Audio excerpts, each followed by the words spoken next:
Now, we know that Confucius is referred to as the sagest teacher by the Chinese, as you may already know. And his greatest service was teaching. He never actually ceased teaching since the age of 22 till his death. So at the age of 35, Confucius decided to visit the imperial capital. Okay, so during his visit, it's a very interesting and significant interview took place between Confucius and Lao Tzu. And maybe you know that Lao Tzu was the earliest philosopher of the Zhou dynasty, and he's also later regarded as the founder of Taoism. Confucius studied many things from this great philosopher, including the rites and music. And after his return home, he started teaching again, and the number of his pupils increased dramatically. Now, although he is respected by so many people, the life of Confucius was not an easy one. 1 year later, after his return home, a civil war broke out in Lu. So Confucius went to the neighboring state of Qi. The Marquis of Qi very much admired Confucius' superior virtue, and he wanted to confer upon him a territory. But this was objected by a courtier named Anzi. So because Confucius couldn't hold a good position there, at the age of 42, he returned to Lu. Now, after his return, he devoted himself exclusively to teaching and writing for a period of 10 years. Around 48 years of age, he prepared the canon of poetry, the canon of history, or the book of history, and the book of rites, and the book of music. Now, if you have ever had a glance of traditional Chinese classics, you may realize, right, that there is a lot of Confucius says, right? Confucius say this, Confucius say that. But Confucius was not just a teacher who talked about or wrote about things. Now, the reason that he is such a role model for countless generations, both Chinese and other nations, is that he teaches by doing, or we call it doing before teaching. So he would put his teaching into his own daily conduct and makes it a precondition of teaching. So if he couldn't do it, he wouldn't ask his students to do it. Now, as we said in the introduction earlier, and as we will see in the upcoming lectures, the essence of economics is human. Is human. Now, the reason that it is totally reasonable for economists and politicians to consult Confucius about their problems is that the teachings of Confucius is based on the nature of human, the nature of man, right?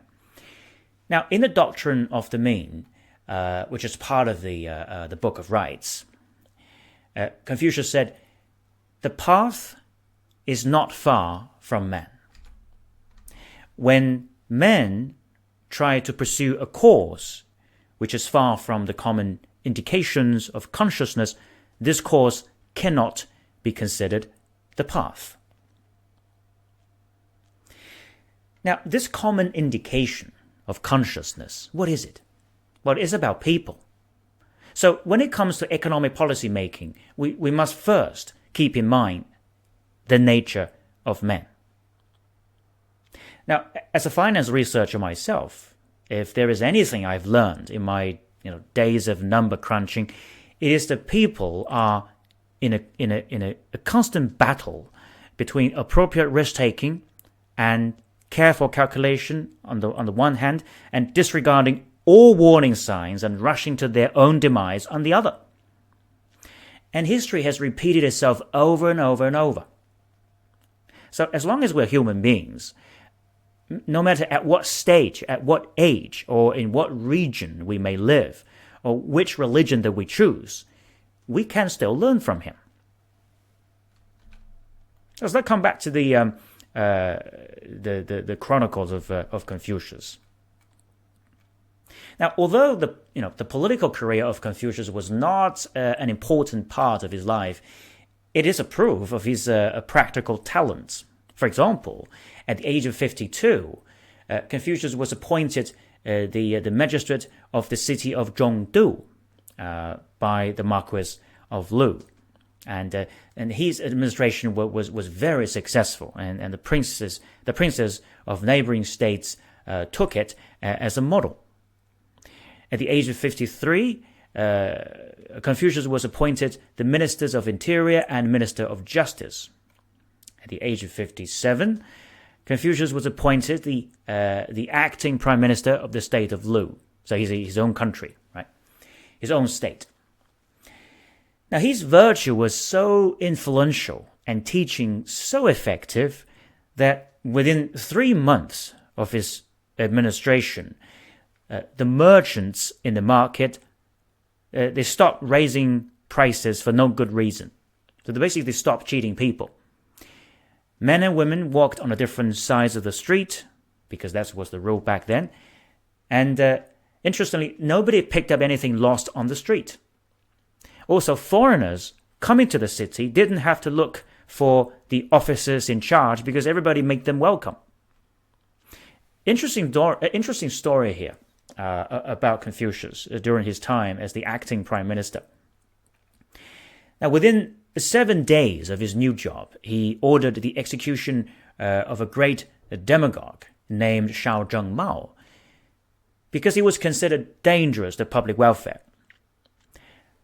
So, what law did Shao Zhengmao break, you might wonder? Well, he actually didn't break any law. So why did Confucius order the execution? It was because Shao Zhengmao turned morality inside out, and he confounded right and wrong. And he was extremely good at that. He was extremely good at conveying his evil idea with his talents of speech making. So many people were confused and decided to follow him.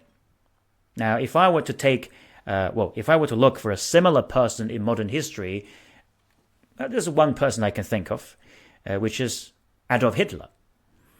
Now, Shao Zhengmao's view was extremely harmful to the society, so Confucius had no other means but to order the execution.